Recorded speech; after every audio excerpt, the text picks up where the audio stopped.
না থেকে প্রায় 40 কোটি টাকার মতো উপদেষ্টারা খেয়েছে। হাসানাত সারজিৎ এরা কিন্তু রক্তের সাথে বেমানি করছে। সারজিৎ হাসানাত হচ্ছে এই আন্দোলনের একটা অংশ, তারা লড়াই সংগ্রাম করেছে, এই পর্যন্ত আমরা মেনে নেই।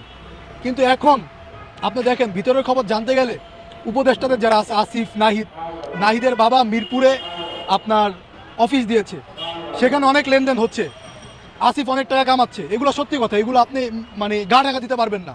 সারজিৎ হাসানাত আন্দোলনের সময় আপনারা দেখেছেন প্রধানমন্ত্রীর কার্যালয়ের যে উপদেষ্টারা আছে তাদের সাথে বসেছিলেন, বসে তাদের সাথে কথা বলেছেন, এবং তখন নেট ছিল না, গণমাধ্যমের কাছে তারা নিউজ দিয়েছিলেন যে এই আন্দোলন স্থগিত করা হলো, আমরা এই আন্দোলন সামনের দিকে আর আগাবো না। কিন্তু পরবর্তীতে আসিফ নাহিদ এই আন্দোলনকে এক দফা পর্যন্ত নিয়ে গিয়েছিলেন, এবং এখন পর্যন্ত যারা নিহত এবং আহত হয়েছে এরা কিন্তু চিকিৎসা পায় নাই, এবং এখন পর্যন্ত এদের টাকা নিয়ে নয় করা হচ্ছে। তাহলে যে ডক্টর ইউনূস 100 কোটি টাকা বাংলাদেশে আনলেন, এই টাকাগুলো কোথায় গেল? সারজিৎ হাসানাতের গাড়ির পিছনে কি 100 কোটি টাকা খরচ হয়ে গেল, নাকি এই টাকাগুলো জুলাই বিপ্লবের অংশ তাদেরকে মানে সহযোগিতা করা হলো? এই যে যারা সমন্বয়ক আছেন এদের বিরুদ্ধে অনেকে দিনের পর দিন আপনার জুলাই ফাউন্ডেশনে ঘুরছে, টাকা পাচ্ছে না ঠিকঠাক মতো। তো সেই জায়গাটা থেকে হাসানাত সারজিৎ এরা কিন্তু রক্তের সাথে বেমানি করছে, এবং বিভিন্ন জায়গা থেকে আপনার যমুনা থেকে প্রায় 40 কোটি টাকার মতো উপদেষ্টারা খেয়েছে, এরকম একটা তথ্য পেয়েছি। এখন পর্যন্ত এর ভিত্তিটা জানতে পারি নাই, কিন্তু এই যে 40 কোটি টাকা যমুনা থেকে তারা পেলো, এই টাকাটা কই থেকে আসলো, কেন নিল? তো কালকে দেখেছেন যে তারা কিংস পার্টির মতো একটা পার্টি খুলেছে। এখন তারা বলেছে যে আমরা এই যারা কাউন্সিলর আছে তাদেরকে নিয়ে পুনর্গঠন করবো বা দল গঠন করব। তো কাউন্সিলর কারা? বর্তমান আওয়ামী লীগের ফেসিবাদের আমলে যারা কাউন্সিলর ছিল তারা কারা? সব তো আওয়ামী লীগের লোকের জন্য ছিল। হয়তো কাউকে আওয়ামী লীগের লোকই বিরোধী দল বানিয়েছে, কাউকে নমিনেশন দিয়ে কাউন্সিলর বানিয়েছে। এদের দিয়ে এখন সারজিৎ হাসানাত সাধারণ মানুষের রক্তের ওপর বেইমানি করে সাধারণ মানুষকে বিভ্রান্ত করছে, এবং কাউন্সিলরের মাধ্যমে শেখ হাসিনাকে বাংলাদেশে ফিরিয়ে আনার বন্দোবস্ত করছে। আমরা এটাই দেখতে পাচ্ছি। তাহলে হাসিনাকে সুন্দরভাবে ফিরিয়ে আনুক, আমরা সাধুবাদ জানাবো। হাসিনাকে ফিরিয়ে না আনে তারা কাউন্সিলরদেরকে দিয়ে পুনর্বাসন করার চেষ্টা করছে। এখন তারা আপনারা দেখবেন বিভিন্ন জায়গা থেকে টাকা, এবং আপনারা দেখবেন যে দেশে আসিফ বলেছে, আসিফের সাথে আমার ব্যক্তিগতভাবে খুব ভালো সম্পর্ক, তারপরও আসিফের বিরুদ্ধে এই কারণে বলছি যে যেন তিনি শুধরে নেন। আসিফ বলেছে যে ট্রাফিকের জন্য আমরা 1000 ছাত্রকে নিয়োগ করব, সারা বাংলাদেশে তাদের জন্য 500 টাকা করে প্রতিদিন বরাদ্দ করা হবে, তাদেরকে ট্রেনিং দেওয়া হচ্ছে। কোন রাস্তায় একজন ছাত্র আছে আমাদেরকে দেখান তো। ফেসবুকে পোস্ট করছে যে দেশের ব্যবসা বাণিজ্যের অবস্থা ভালো, আমাকে একটু দেখান যে কোন দোকানে ব্যবসা বাণিজ্য হচ্ছে, বহির্বিশ্বের সাথে কি সম্পর্ক আপনারা করেছেন।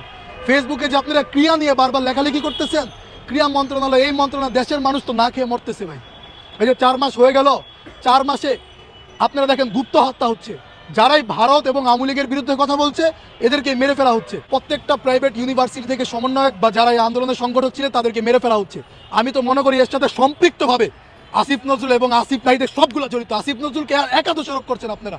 আরে ভাই, আসিফ নজরুলকে একা কি আপনার একটা নীতি নির্ধারক নাকি? আসিফ নজরুলকে একা মানে কোনো একটা বিষয় নিয়ে আলোচনা করে নাকি? এর সাথে কি উপদেষ্টারা মিলে নাই?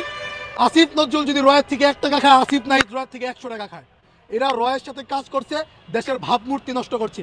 আগে তো আসিফ নজরুল ভারতের বিরুদ্ধে এত বড় বড় চাটাং কথা বলতো, এখন উপদেষ্টা বসেছে, এখন তাদের মুখ দেওয়ার কোনো কথা আমরা শুনি না। এই যে গুপ্ত হত্যা হচ্ছে, 2 দিন পরে দেখবো আমি মারা গেছি, আমার আরেকজন ভাই মারা গেছে। মানুষ এখন বাংলাদেশে নিরাপদ না। শেখ হাসিনার আমলে যেভাবে গুম করা হতো, এখন এই আমলে হচ্ছে গুপ্ত হত্যা হচ্ছে। এদের বিরুদ্ধে কোনো ব্যবস্থা নেওয়া হচ্ছে না কেন? আজকে 4-5 দিন হয়ে গেল, অনেকে আহত, অনেকে নিহত। মুন্সিগঞ্জের একজন সংগঠক তার হাতের শিরা কেটে দিয়েছে। তো এইভাবে মুন্সিগঞ্জের যে সংগঠনের হাতের শিরাটা কেটে দিল, তো বাংলাদেশে কি ক্যামেরা নাই? কোন জায়গায় এই হত্যাগুলো হচ্ছে সেখানে কয়টা মোবাইল অ্যাক্টিভ ছিল? বাংলাদেশে কি টেকনোলজি বোবা নাকি ভাই? এই টেকনোলজিগুলো ইউজ করেন আপনারা ভাই, টাকা কামাচ্ছেন, আপনাদের পরবর্তী ধান্দা আমার বোঝা হয়ে গেছে। দেশের মানুষের জন্য সৎভাবে কাজ করেন ভাই। দেশের মানুষের জন্য কাজ করতে গিয়ে আমরা আজকে লাঞ্ছিত হচ্ছি। ব্যবসা বাণিজ্য সব কিছু ফেলায় রেখে জুলাই আন্দোলনে যোগ দিয়েছি, অনেক কিছু হারাইছি, অনেক ভাইকে, অনেক বন্ধুবান্ধবকে আমরা হারাইছি। এর বিনিময়ে প্রকৃত যারা যোদ্ধা, যারা জুলাই আন্দোলনে নিহত হয়েছে এদের পরিবার কিচ্ছু পায় নাই, এবং যারা আপনার আহত হয়েছে এবং যারা এই জুলাই বিপ্লবে অংশগ্রহণ করেছে এদের দেখেন ভিক্ষা করে খাওয়া লাগতেছে। আর যারা এই আন্দোলনে সামান্য ভূমিকা রেখেছে, পরবর্তীতে সমন্বয়ক নামে বের হয়েছে, এরা দেখেন এখন কোটি কোটি টাকার গাড়িতে চলছে। তো আমার ভাইদের এই রক্তের বিনিময়ে যদি আবার ফেসিবাদকে, আওয়ামী লীগকে পুনর্বাসন করার চেষ্টা করেন, তাহলে দ্বিতীয় বিপ্লবের জন্য আমরা প্রস্তুত আছি। অনেক সমন্বয়করা আমাদের সাথে আপনার পরামর্শ করেছে, তারা বলেছে ভাই আমরা দ্বিতীয় বিপ্লবের ডাক দিব। তো দ্বিতীয় বিপ্লব যেন না